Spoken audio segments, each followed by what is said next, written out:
If you want to know how I make my dividers, then just stay tuned and keep on watching.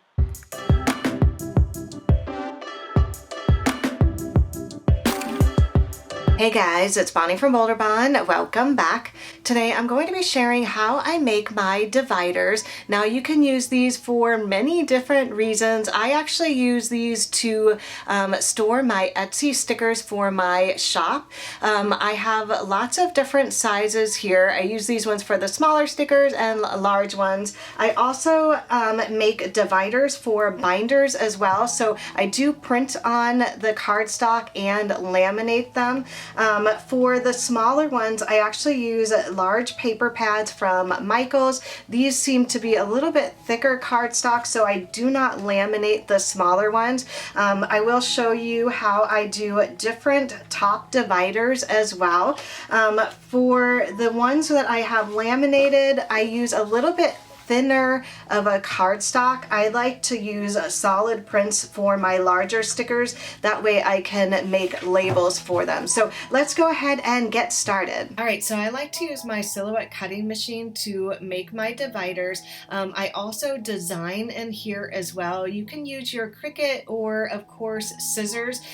You can always just make a regular rectangle or a square to make your dividers, and I will show you how I add the top to them. So I'm just using the basic tool over here. You can use a square. I like to use the rounded rectangle for my dividers. It just gives it a little curve to it, so I don't have to actually use a curving scissor, which of course you can do if you are just cutting them out. So I am going to make these 6 by 8.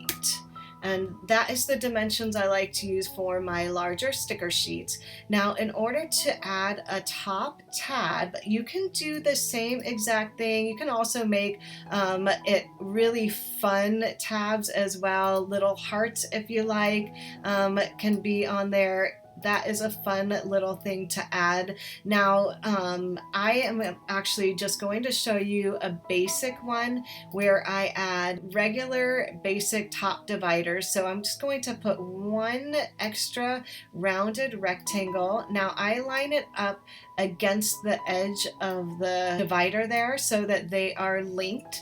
Now, I test it out first by combining them. So I use the weld tool up here and you can see it is slightly off. So I'm just going to undo that. And it looks like it needs to maybe come over down and up. All right, so that looks good. Let's go ahead and weld that. So that looks pretty good. So we'll undo that. And then I just take it and duplicate it all the way down.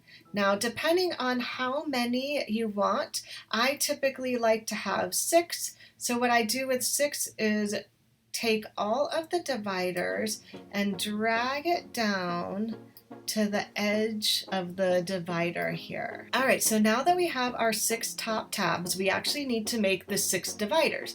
So what I will do is grab the top tab here and the divider.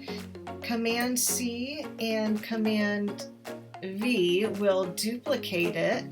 I'm going to move it over here, weld it together, and then do the same thing for each one of these. So we have the second one.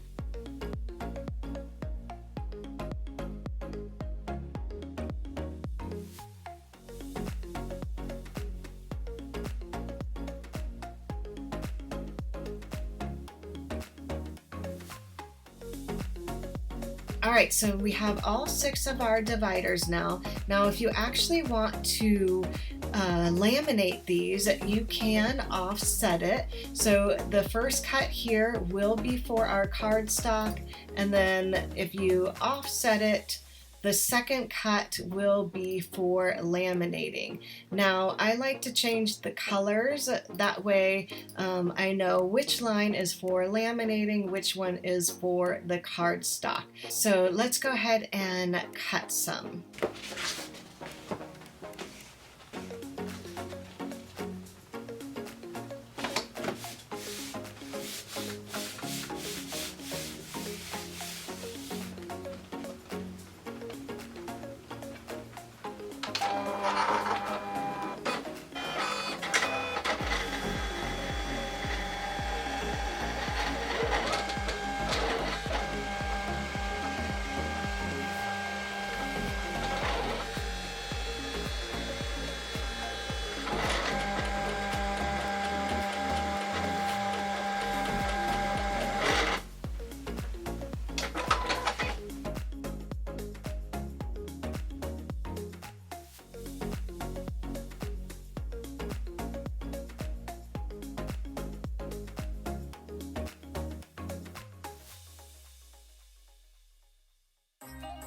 Alright, so now you know how to make a basic divider.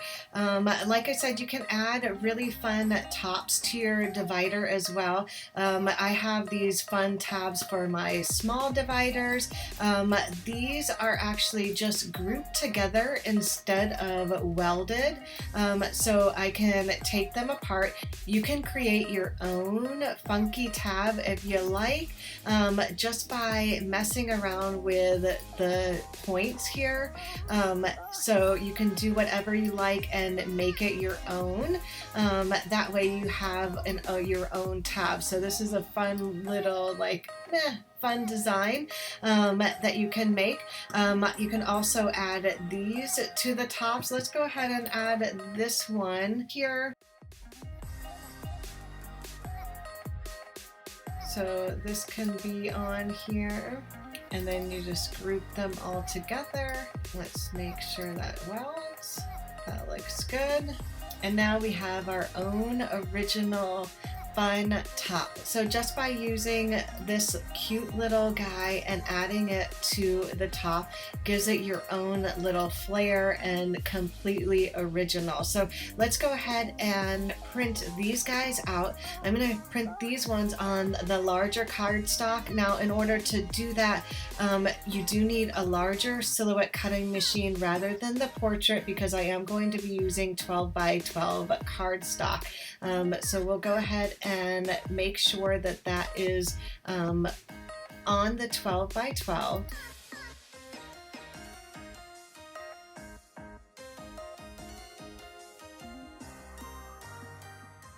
And this is what it looks like after I have cut all of my dividers. So the top drawer here are my smaller dividers with the really fun tops using the Michaels paper pads. My next drawer is the larger dividers. This one stores all of my Hobonichi Week stickers and my half sheet stickers. So I am using the solid print, and these ones are laminated, so I will be making dividers for these. So I hope you guys enjoyed this tutorial. If you want more videos like this, don't forget to give it a thumbs up and subscribe if you haven't already. Thanks again for watching, everyone, and I'll see you in my next video. Bye!